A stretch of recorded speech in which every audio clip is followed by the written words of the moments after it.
Welcome to She Blaze, where we're bringing you cannabis culture from a woman's point of view. And as always, here to elevate the cannabis industry. I'm one of your hosts, Ice Dawson, cannabis socialite. She Blaze. And I am Dashita Dawson, the weed head. Hi, sis.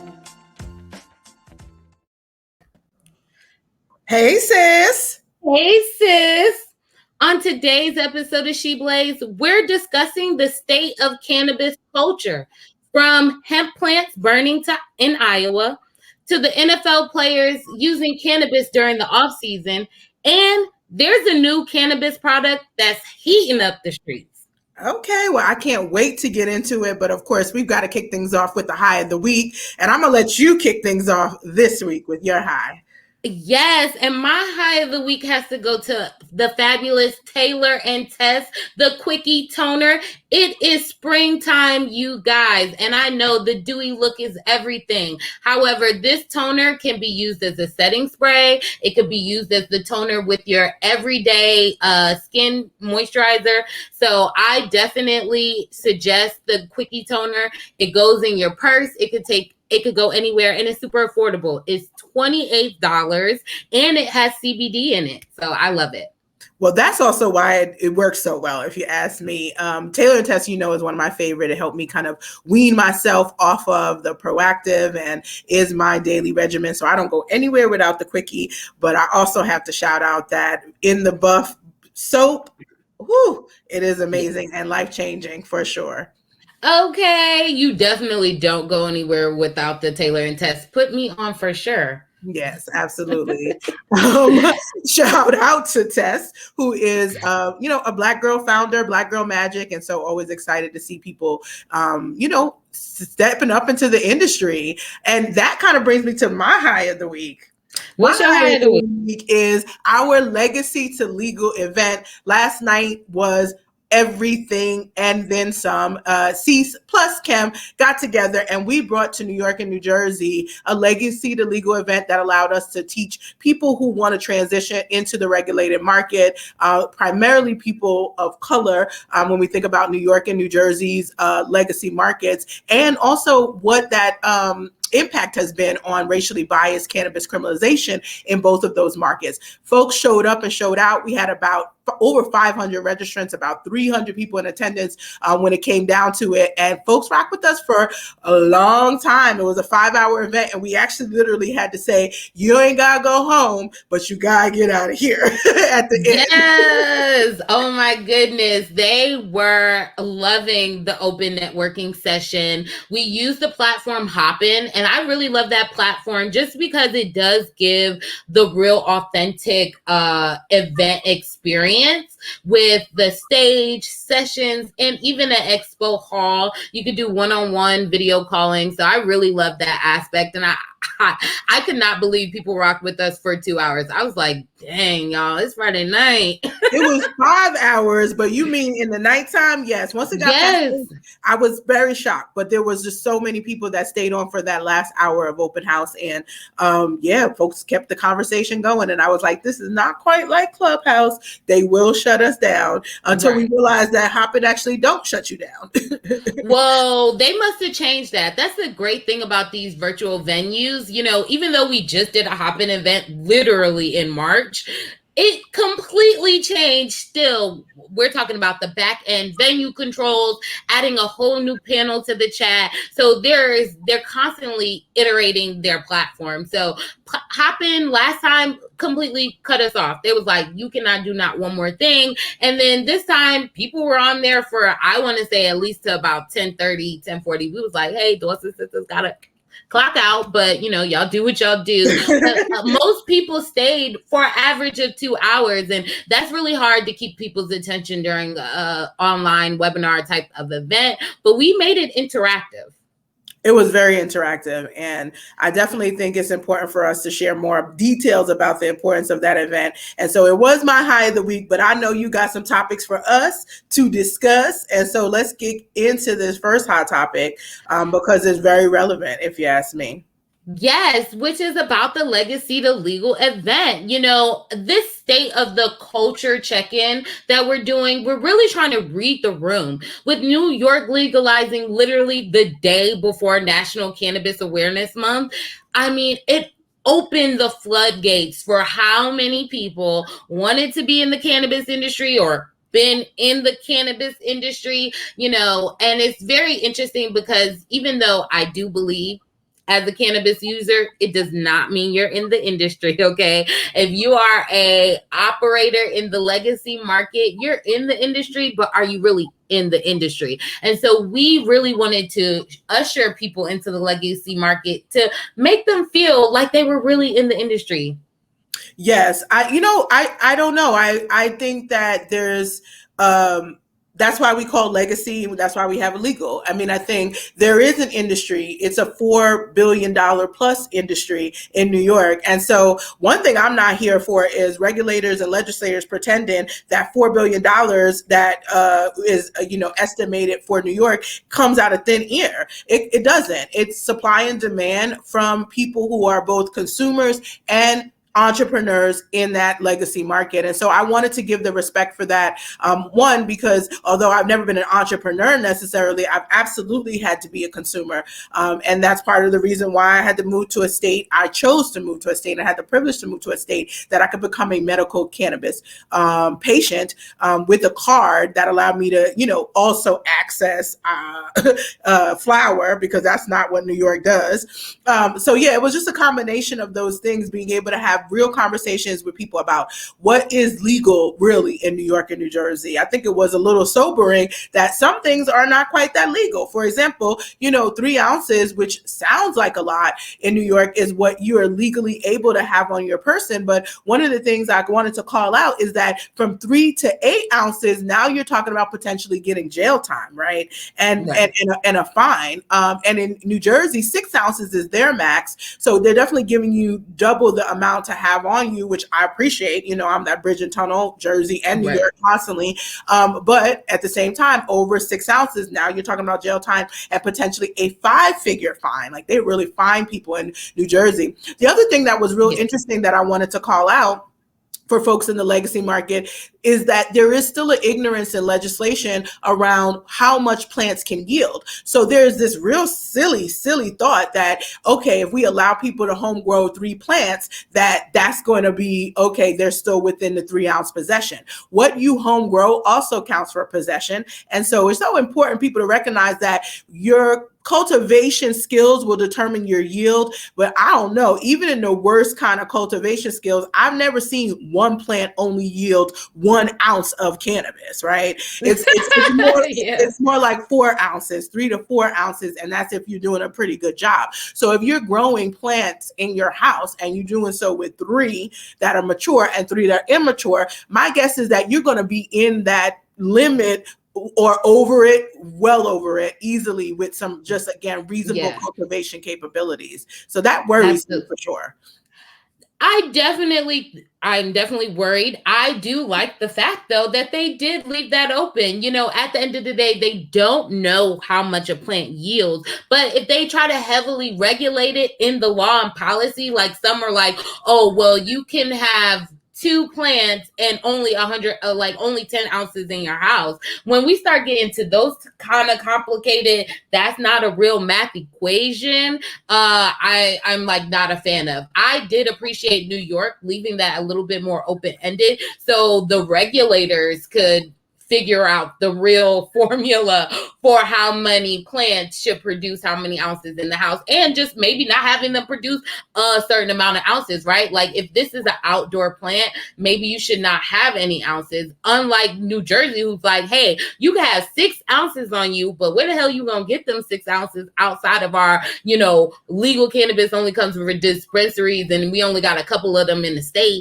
So there's a part of me that feels like there is a huge contrast between New York and New Jersey when it comes to legalization. There is, and I was glad I was able to point it out because, again, folks who are bridge and tunnel, you may live in New Jersey, you may work in New York. You may be a person like me where I was born in New York, constantly visiting New York, but I became educated in Jersey. My family, in terms of extended family, is in New Jersey. And so what happens when you do that? But I want to correct one thing you should know. The law is including your flowers or plants in your home in that 3-ounce limit right now in New York. That's the way it is. So that was one thing that should be very much clear. And I know it was a shock to me when I started digging into it. And I think that's why this event was so important. It gave me an opportunity to really, really peel back the layers and say what is really great, because we hear those and those sound bites are good. And we got to give all the flowers to the majority leader for getting them because she fought for them. But there are still some things we have to continue to fight for. There will be some need for the industry, and I'm talking about the legacy market industry, to basically educate folks like, listen, you telling us we can grow 3 plants rather, the yield, let's say on average is 3 to 4 per plant. That is 12 ounces potentially that I'm going to have on me, but you're saying I can only have 3 ounces. And the law is saying if I have more than 8 ounces, now I'm looking at multiple years of jail time, no longer being a misdemeanor, it now being a felony. It is a little bit like, these are the things that we have to take real fine tooth comb to. Yes, absolutely. Oh, hell no. Roll the tapes back. Yeah. Roll the tapes back. We need some damn webinar Cliff Note version for that 100+ laws that they be creating in these damn states.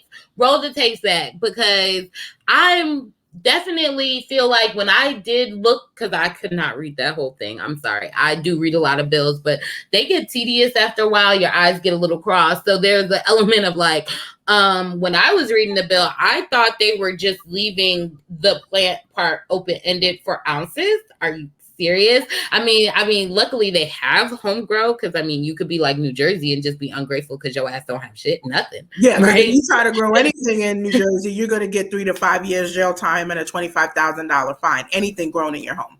So period, poo. Listen, I think that we're fine in trying to start here. I'm not trying to put a damper, but I want people to protect themselves. And I especially want Black and brown people to protect themselves, because in these states, they have both shown huge racial disparities in the way they enforce the law. So if the law is 3 ounces on your person, and your person includes in your home where you are also cultivating 3 plants, just be prepared. Even if you're the best cultivator ever, you need to figure out what you're going to do with those extra ounces. Now, here's the good news about New York. They let you give them away without any compensation, whereas in New Jersey, any type of exchange is considered distribution, and you'll get under an ounce, you'll get a warning. But after that, we're talking about jail time. We're also talking about fines.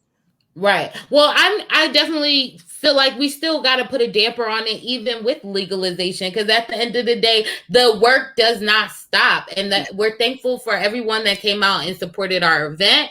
But like, the work doesn't stop, though these laws don't stop, right? They're iterative. They keep going. They keep reproducing. You can do a bunch of things. Luckily, New York does have like flexibility within their law to go back and do those things, whereas New Jersey seems a little bit more rigid. So, I just think that it is a damp. This is why I'm doing this culture check-in, because there is like a lot of joy, shout out to the New York City Cannabis Parade. There's a lot of joy happening during this time. We are celebrating, but this is the last week we can celebrate, you guys, okay? Because it's time to get our work groups back together and go through these bills and see where we need to go back and have them look at it again before they add some regulators, to your point, that we don't even know nor trust.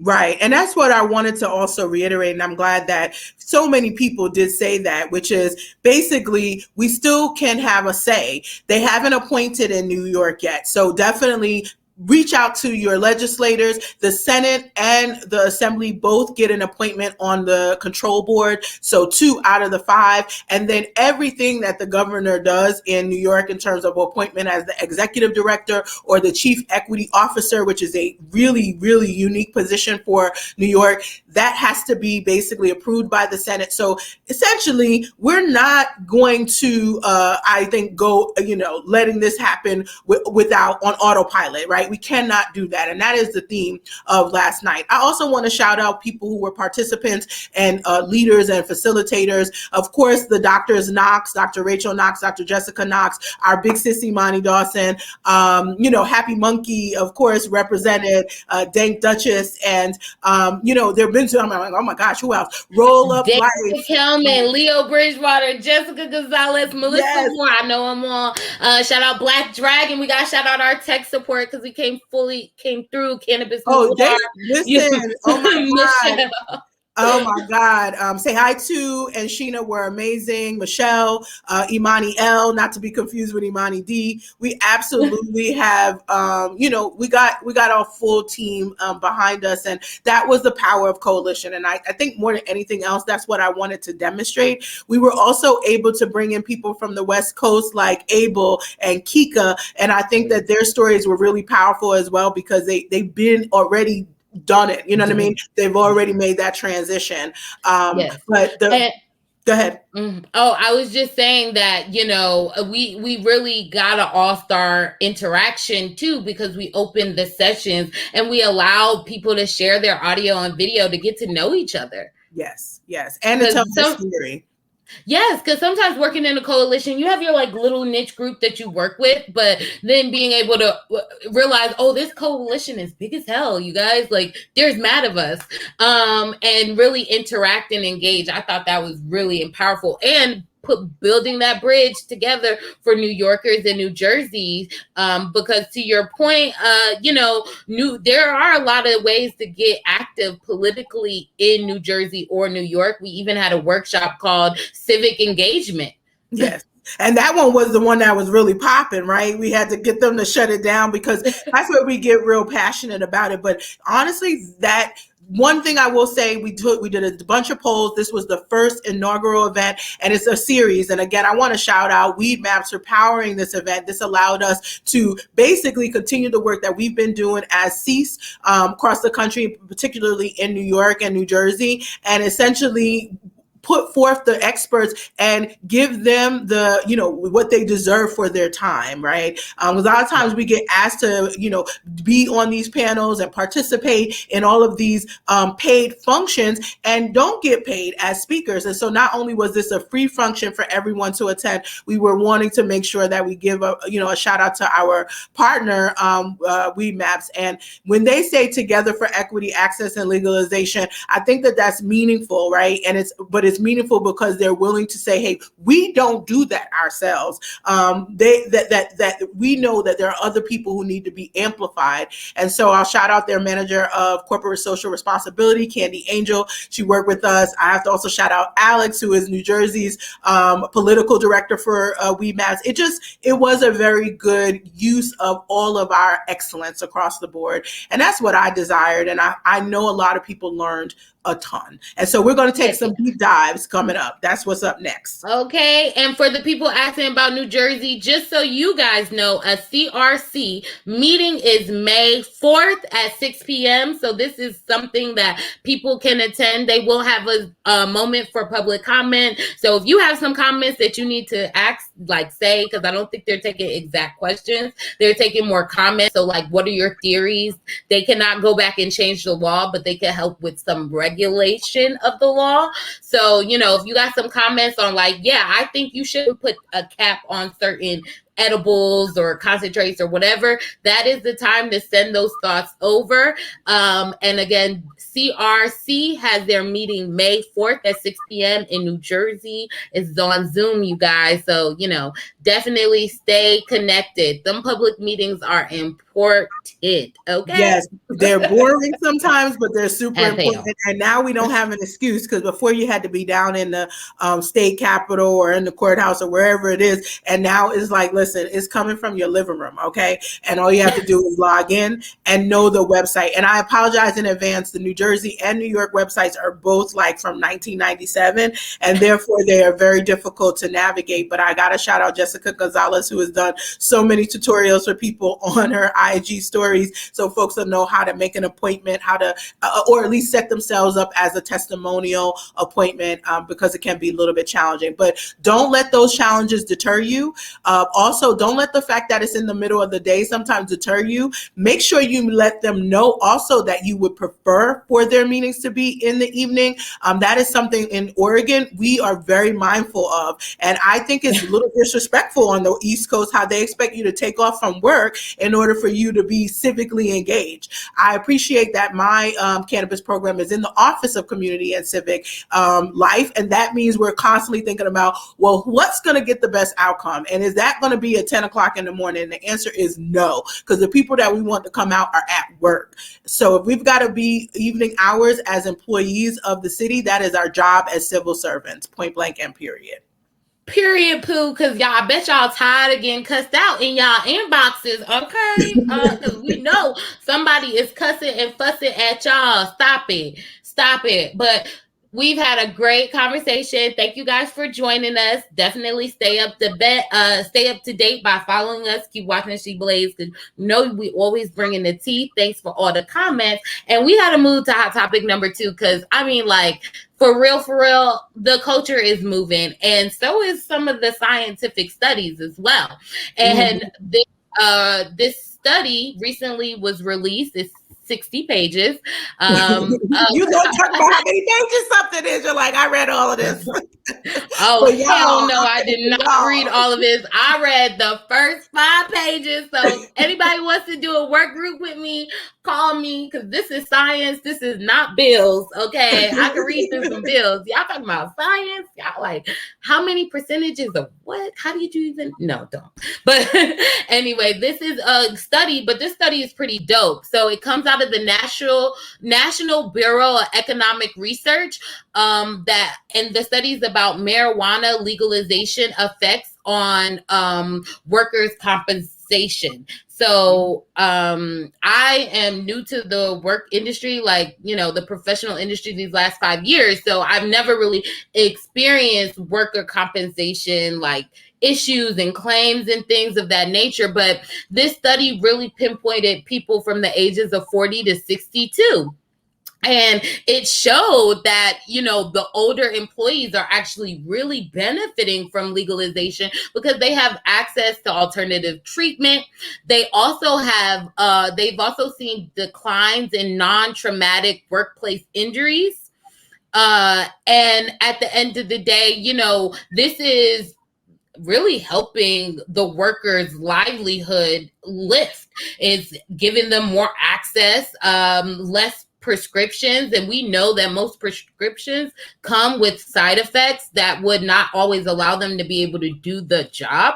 And with alternative pain regulation, they're able to have a better quality of work life.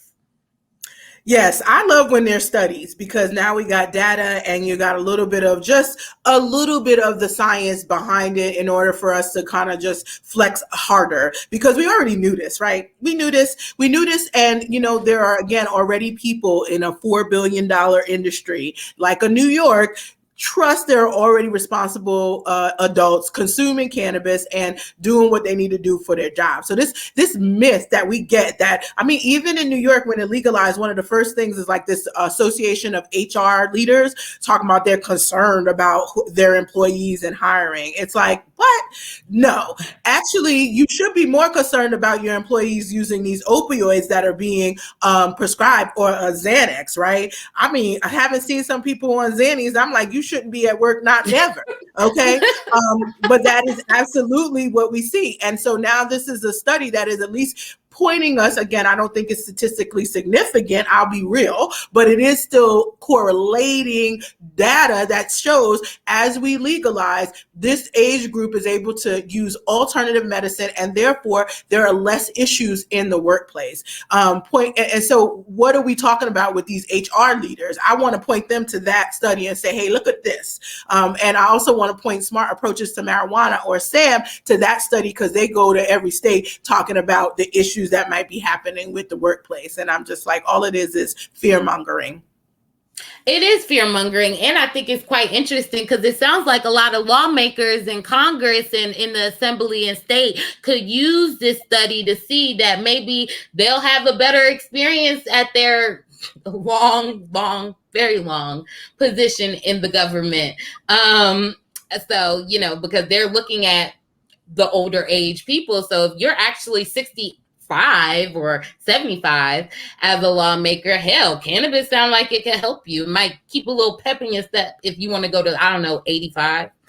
Well, honestly, you throwing shade, but I've said that so many times about Joe Biden. Listen, I think our president, who is pushing 80 years old, could absolutely use a cannabinoid regimen. And like stat, when I saw him trip up the stairs to the plane, I thought to myself, he in his mind think he's still in his 60s, but he's not. And honestly, he probably would benefit from this. But again, we're struggling because again, mindset changes. He probably needed to be in on that importance of a medical card session just to understand why he could benefit. But sometimes you got to show people better than you could tell them. And I think we'll continue to show people through these type of deliberate studies to debunk the myths around irresponsible behaviors with cannabis. And then I'm a businesswoman, so I come back to the numbers. You want to legalize because you already see money being made, and it's billions of dollars of money being made. Where you think that money's coming from? Consumers don't exist. They exist, and that means they're in your workplace.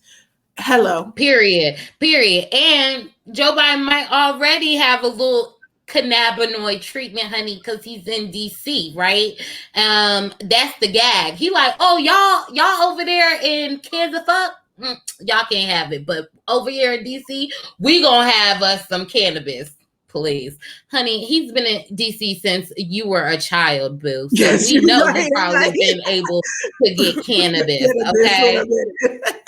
Listen, you're not lying. Tell the truth, shame the devil. And we are about to shame some people in Iowa. So let's get into hot topic number 3, because child, this really pissed me off. Honey, Iowa last year, they were tripping.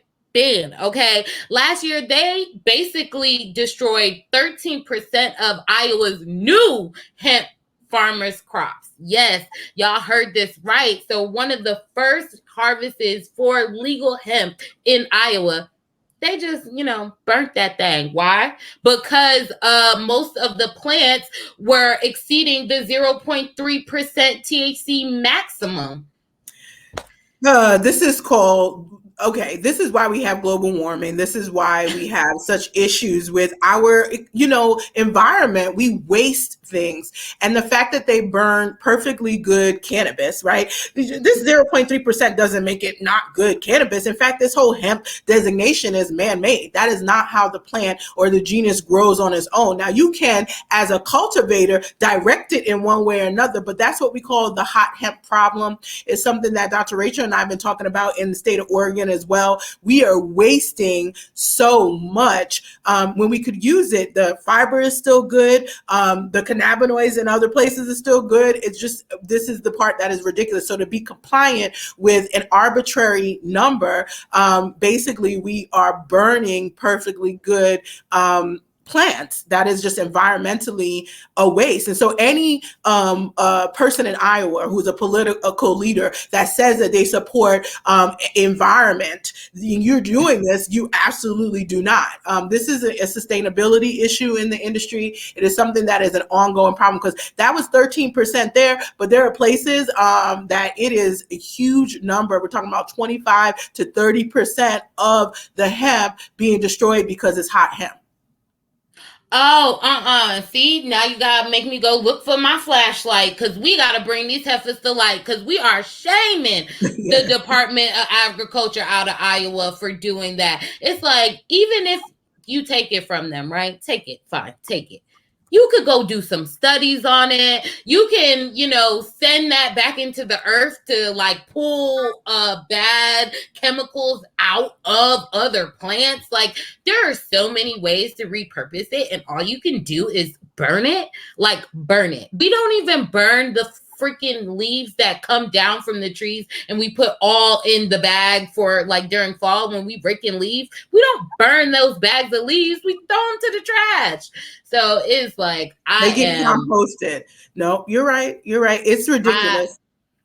I don't know anything about dirt, but I will tell you guys, okay?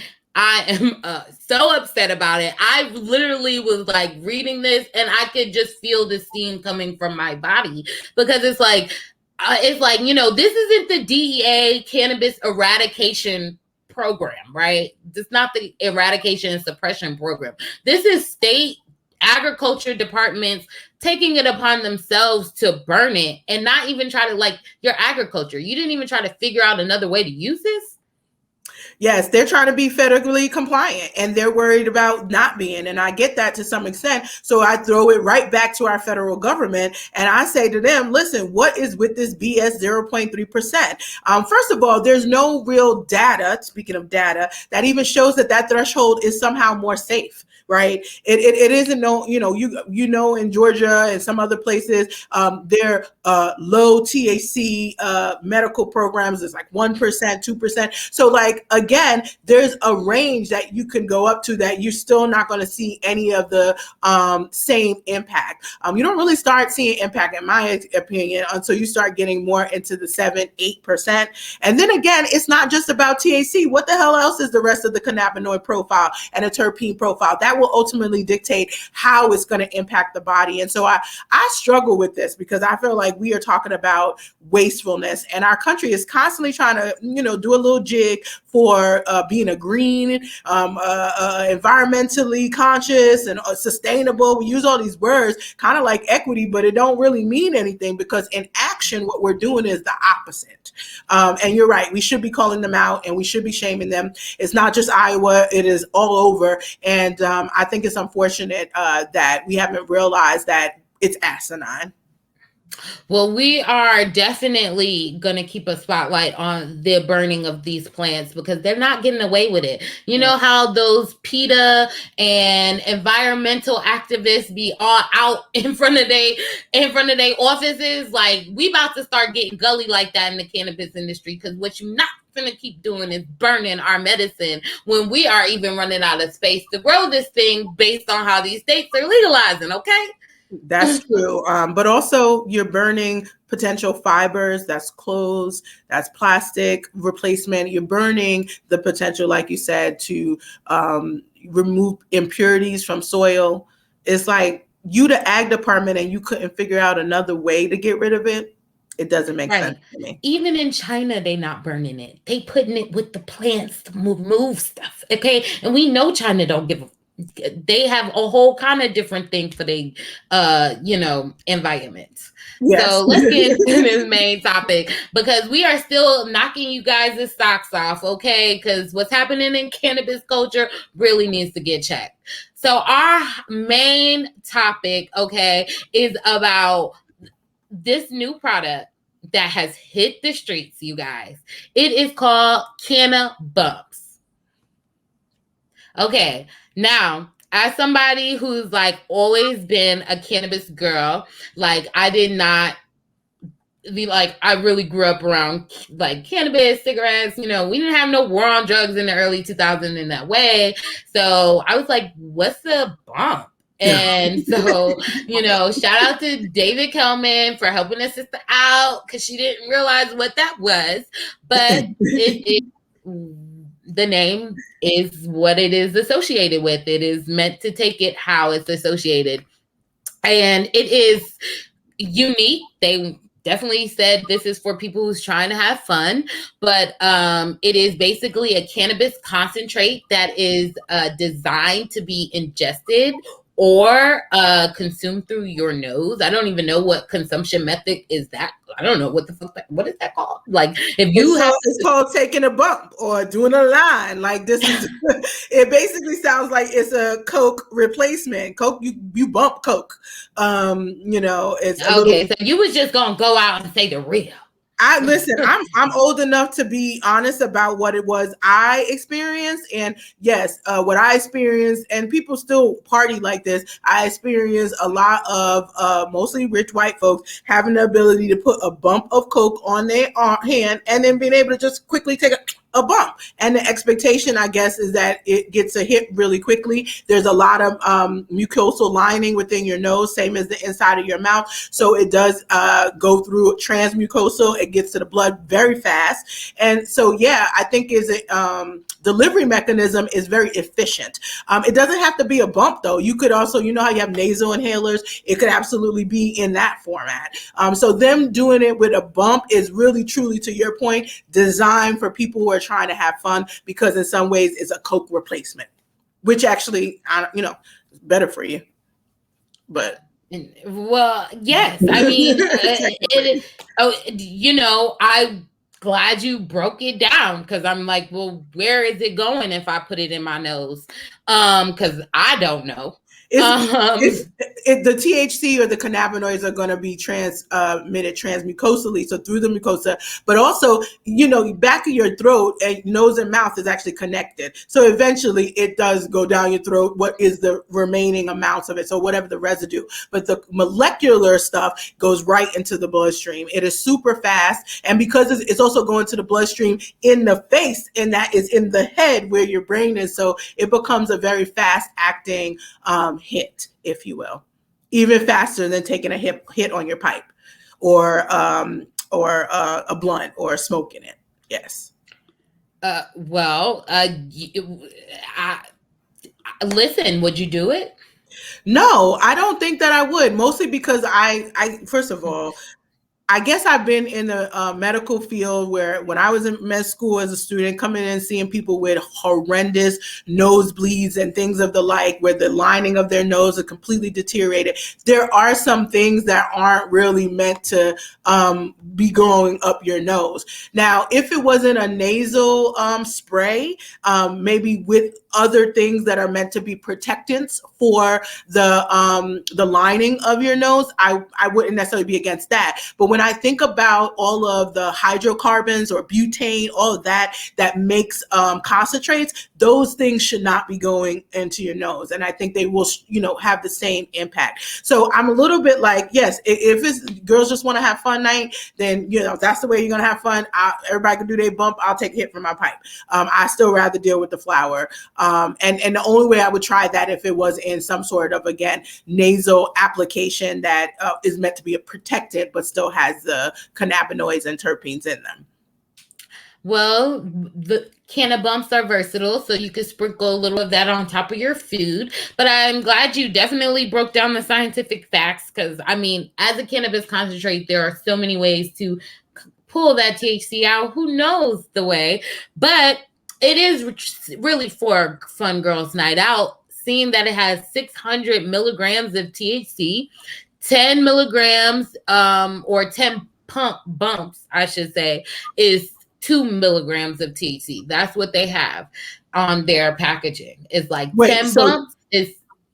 So 10 bumps, 10 times you have to snort something and you're only going to get 2 milligrams in that total 10? Hold on, let me just pull up the website. No, I mean, I think it's worth talking about because, again, 600 milligrams is a lot of THC.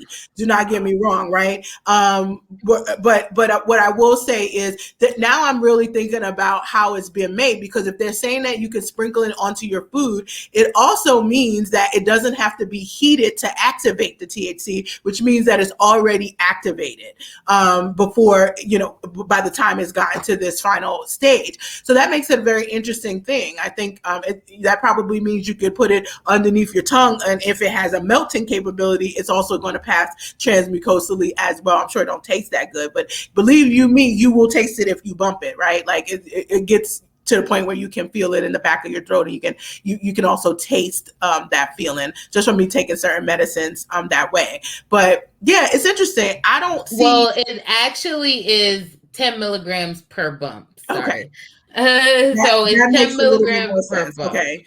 But you know what? For the fact that, and Golden said it right, it goes straight to the bloodstream. For the fact that it goes straight to the bloodstream, you actually don't need 10 milligrams. 10 milligrams sounds good when you eat an edible, and it has to go through your entire digestive tract before it starts to really be working.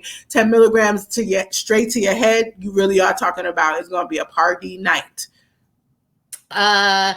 I mean, I don't know if 10 milligrams is going to be a party night for me personally, but Delivery mechanisms are different. I agree. It would not be a party night if that was an edible for you. But I or somehow even the breath strips. I'd be like, I'm like, damn, the bottle is half empty. I just bought it yesterday.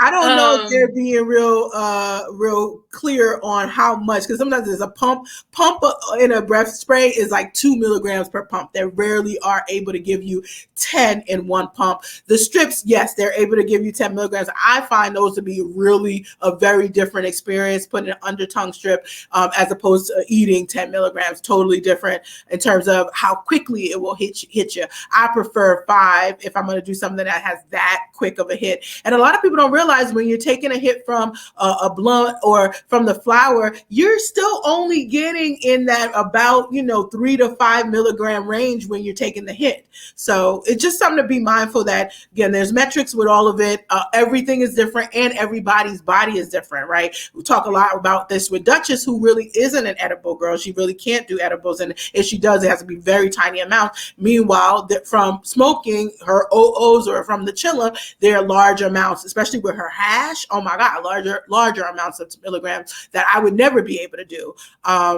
And yet I could probably do more edibles than she could. So sometimes you also condition your body based on what it is. Speaking of which, conditioning. Yes, speaking of which, conditioning. Sorry, you guys, I am producing on the back end and I don't have any glasses. So I moved us to our second portion of our culture check-in, which is about the NFL. So they have officially adopted the no testing during off-season. So we talked about it a little bit last season on She Blaze, but we said this was something that they were really testing out. Well, it's official. They dropped that statement during 420, especially that, hey, we're not testing during off season. So what you guys do in your off time is what you guys do. And I really thought that was pretty dope. And at the end of the day, we know like dope enough, right? Like it's like the law enough.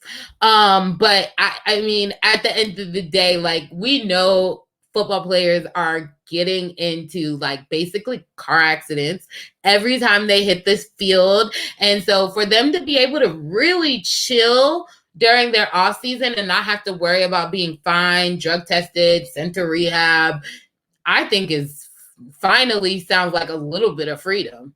Not only do they need to chill during the off season, they need to recover. And cannabinoids and terpenes are recovery molecules.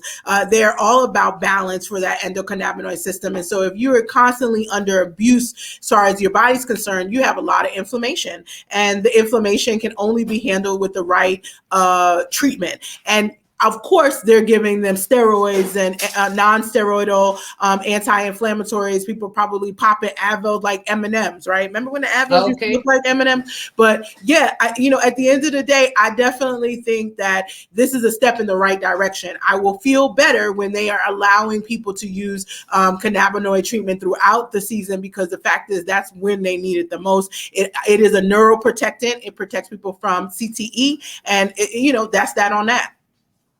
Okay, period, Pooh. Well, it's good enough, like we said. Y'all do the bare minimum and want a clap, but at the end of the day, it's a little bit more like, they are the NFL, for as many people that support it and love it, they are just milestones behind where I think they should be as far as like having people be able to use cannabis compared to MLB or the NBA. They are moving so slow and they actually employ the most professional athletes. So there's an element of like, how can they even move this slow when they have so many really honestly probably going to be a lot of lawsuits, probably going to be, just a lot of people that are sick and bodies broken down. They have the most, statistically speaking, they have the most injuries, different sports. So it's just like, why are they even moving so slow compared to the NBA or the NFL? I mean, or the NBL? Optics, money, old white men in charge. We could go down the list. It's the same reason why United States has not legalized cannabis, right? Optics, money, old white men in charge. At the end of the day, I feel like that is the same issue within the NFL. And the only way we're going to see some changes will be when the NFL Players Association continues to fight against it in a more clear way. If I knew I couldn't take the right medicine, right, to heal my body, I would boycott. Now that's just me, because I'm like, I'm not willing to continue to put my body on the line. That's worth more than money for me. And I get that for a lot of people. That's the trouble. But there are some current studies going on. I know Dr. Sue Sicily has been working with the NFL Players Association on studying for people who are retired from the NFL, studying cannabinoid treatment, primarily using CBD. But even that is something that is not really allowed during the season either. And so that's a part where I just am like, we know we can separate or isolate certain parts of the plant and there's still some benefit. So why not even give them just that? Of course, whole plant would be preferred and better. But at the end of the day, there should be ability for these guys to determine their best treatment options and things that are going to, be good for them in the long run. And you're right. Now we know so much more, and we know a lot more about CTE now that we've had so many tragedies as a result of it. I hope that families start coming back, the wives start coming back, the children, and being like, you took my dad away from me because you did not protect him as a player for this 100% chance of getting an injury sport.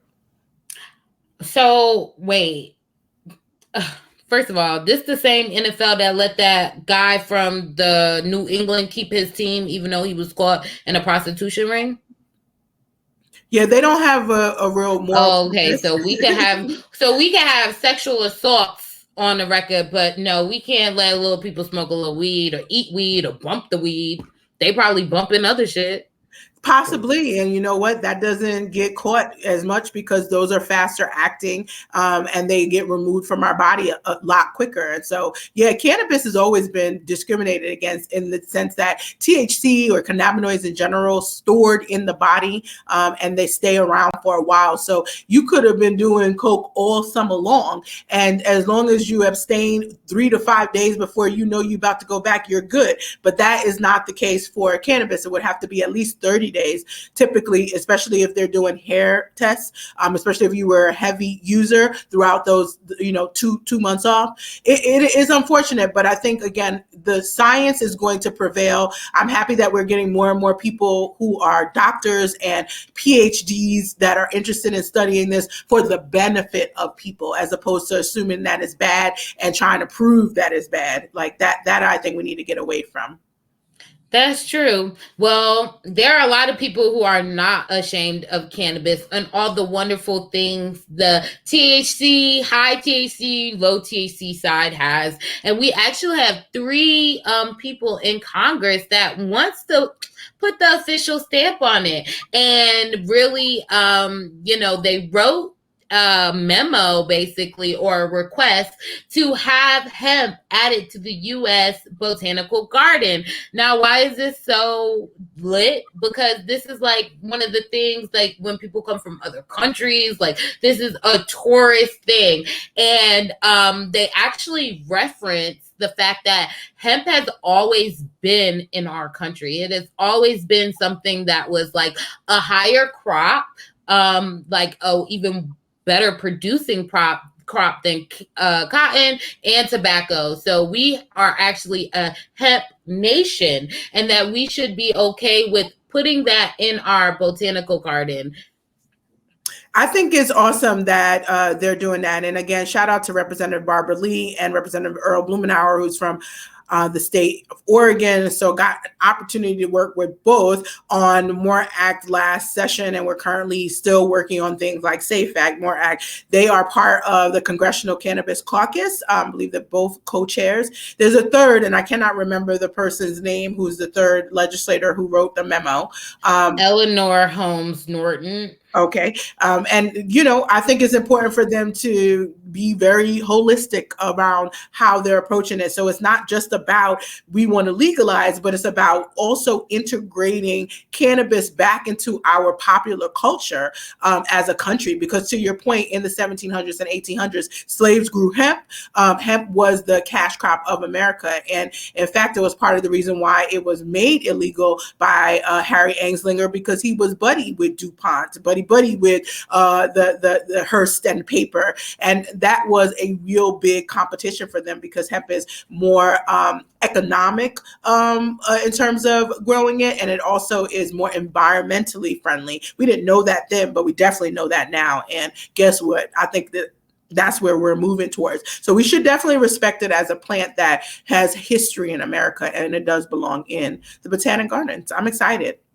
Yes, I am too, especially because they also reference that hemp is big business, honey. So, cash crop is, they really collecting that coin at the IRS as they count all that cash by hand. But, I'm just saying, so we have had so many things going on this month of April, and things have been crazy wild. Thank you guys for joining our Legacy to Legal event and checking in on She Blaze, because we are always blazing these streets, honey. We absolutely are. And I'm excited. We have so much still coming up in March. And, it really does beg the question what kind of year 2021 is going to be. Because every year we look back and we're like, oh, that was prolific. That was prolific. It's because we're setting new milestones and we're pioneering. And so every time you get to the next space, it always looks like, I can't believe we did that. But we did, and we are doing it. And I'm excited to be doing it with you and Imani every day, literally. Oh, okay. I like you sometimes. Oh gosh. When you get the praise and the glory, you love it. But no, we work very hard. And I appreciate you guys. Like I said yesterday during our event, honestly, I know that y'all won't let me lose, and y'all definitely go along with my big and crazy thinking and wild ideas. And I appreciate how much effort goes into making sure that they're spectacular in delivery. So thank you, Ice. Well, thank you too for giving me the best job ever working in cannabis. Like, come on, that doesn't get any cooler. And I really feel like this just really puts a little bit more of a battery in the back, reminding us, especially if you're sad that your state hasn't legalized exactly, depending on who's watching us right now, like, this put a battery in the back. Like, legalization is happening regardless. That's the culture, the state of cannabis culture. Legalization is happening, period. But how it happens can really just be up to you. It does. And you know what I will say is up to us in so much of how persistent and that we want to be, how much perseverance that we're going to demonstrate in order for us to get where we want to get to, and also how much coalition we're willing to build with each other. So again, very excited about that. This coming month, again, so many different things. We have our Chem Institution and Faculty Summit. It's a 2-day summit that we are holding for institutions, higher education institution, colleges and universities, faculty and administrators. And if you want to learn more about it, you can definitely take a look at the chemalliance.org. And I'm excited about what we have on the horizon. April was real busy. But okay, but we also have been working on a 10K giveaway. So my big sis here has reached 10K on IG, and she has got a whole bunch of goodies lined up for you guys. So we're actually going to be announcing that within this next week. We've been really working on it. So I just want to put that feelers out. So if you are following her, y'all better go ahead and follow her, okay? Because that 10K giveaway, when I tell you she got some real good goodies, as far as I'm concerned, I need to go figure out how I can enter that giveaway, okay? Okay, Ruth. So first of all, that would be a violation. But luckily for you, though, our partners are so awesome, and they're willing to also give us extra so we can present it to you guys as high of the week, of course. But yeah, no, I'm excited. I made 10K. I don't know what exactly that means, but it is a very organic 10K. It has been a long 5-year run. I remember when I started talking about cannabis on IG, I probably had about 50 followers. And, you know, I was mostly just family, friends, stores, and people probably was like, oh, you cannabis, Dashida? And now everyone is in my DMs trying to figure out how they can make their transition. It's always a blessing to see the fruits of your labor kind of manifest in this way. And I'm always willing to give people help. And so if you do not follow me already, you better check out me on Twitter and IG. I'm at Dashida Dawson. It's pretty easy to find me. If you Google as well, you'll see those things pop to the top. Okay, and she's all about cooperative economics too, because Dashida always got somewhere where you could go find some coins. Okay, so if you're not following, at least try to follow for that. But yes, I mean, 10K is definitely an organic growth, but it's an active growth too. You know, we're very action oriented. We're not just influencer facing, and I think that's what makes you really powerful to follow. Well, thank you. Tell folks where they can find you. Well, you can find me, Ice Dawson, at IG Cannabis Socialite, for all the ridiculousness. And if you're just looking for straight up cannabis tea, you can find us, She Blaze, on IG, or follow us on She Blaze on Facebook, and watch us anytime on Facebook and YouTube, or you can binge us audio on SoundCloud, iHeartRadio, Spotify, Apple Podcasts.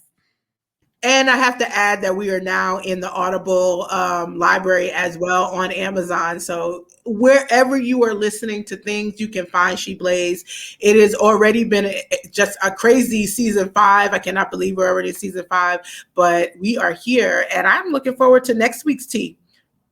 Okay, me too. I don't know what it's on. Well, all right, you guys. To start digging, okay? Okay. All right, you guys. Thank you so much for joining us, and join us again next week at actual noon. Yes, today was a little bit of a late start, but it's all good because we got that on demand. Yes, and we just had a 5-hour event. Y'all lucky I got my wig on good. Come on now. You're right. Well, yes, thank you so much, everybody, for joining us, and we will see you next week. Okay. Bye. Bye.